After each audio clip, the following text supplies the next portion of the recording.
So if you want to change the world, start off by making your bed. If you make your bed every morning, you will have accomplished the first task of the day. It will give you a small sense of pride, and it will encourage you to do another task, and another, and another. And by the end of the day, that one task completed will have turned into many tasks completed. Making your bed will also reinforce the fact that the little things in life matter. If you can't do the little things right, you'll never be able to do the big things right. And if by chance you have a miserable day, you will come home to a bed that is made, that you made. And a made bed gives you encouragement that tomorrow will be better. To pass SEAL training, there are a series of long swims that must be completed. One is the night swim. Before the swim, the instructors joyfully brief the students on all the species of sharks that inhabit the waters off San Clemente. They assure you, however, that no student has ever been eaten by a shark, at least not that they can remember. But you are also taught that if a shark begins to circle your position, stand your ground. Do not swim away. Do not act afraid. And if the shark, hungry for a midnight snack, darts towards you, then summons up all your strength and punch him in the snout, and he will turn and swim away. There are a lot of sharks in the world. If you hope to complete the swim, you will have to deal with them. So if you want to change the world, don't back down from the sharks. Over a few weeks of difficult training, my SEAL class, which started with 150 men, was down to just 42. There were now 6 boat crews of 7 men each.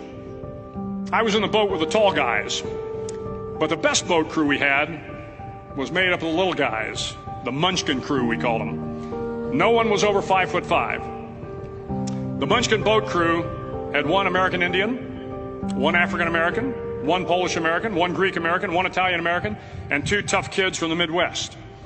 They out-paddled, outran, and outswam all the other boat crews. The big men in the other boat crews would always make good-natured fun of the tiny little flippers the Munchkins put on their tiny little feet prior to every swim. But somehow these little guys from every corner of the nation and the world always had the last laugh, swimming faster than everyone and reaching the shore long before the rest of us. SEAL training was a great equalizer. Nothing mattered but your will to succeed, not your color, not your ethnic background, not your education, not your social status. If you want to change the world, measure a person by the size of their heart, not by the size of their flippers. The 9th week of training is referred to as Hell Week. It is 6 days of no sleep, constant physical and mental harassment, and 1 special day at the Mud Flats. The Mud Flats are an area between San Diego and Tijuana where the water runs off and creates the Tijuana Sloughs, a swampy patch of terrain where the mud will engulf you. It is on Wednesday of Hell Week that you paddle down to the Mud Flats and spend the next 15 hours trying to survive this freezing cold, the howling wind, and the incessant pressure to quit from the instructors. As the sun began to set that Wednesday evening, my training class, having committed some egregious infraction of the rules, was ordered into the mud. The mud consumed each man till there was nothing visible but our heads. The instructors told us we could leave the mud if only 5 men would quit. Only 5 men, just 5 men, and we could get out of the oppressive cold.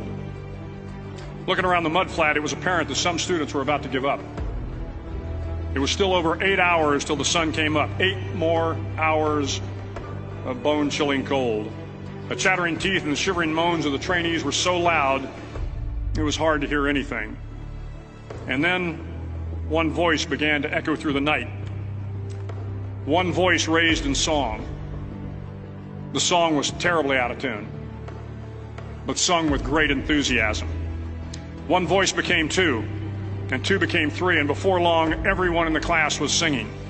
The instructors threatened us with more time in the mud if we kept up the singing, but the singing persisted, and somehow the mud seemed a little warmer, and the wind a little tamer, and the dawn not so far away.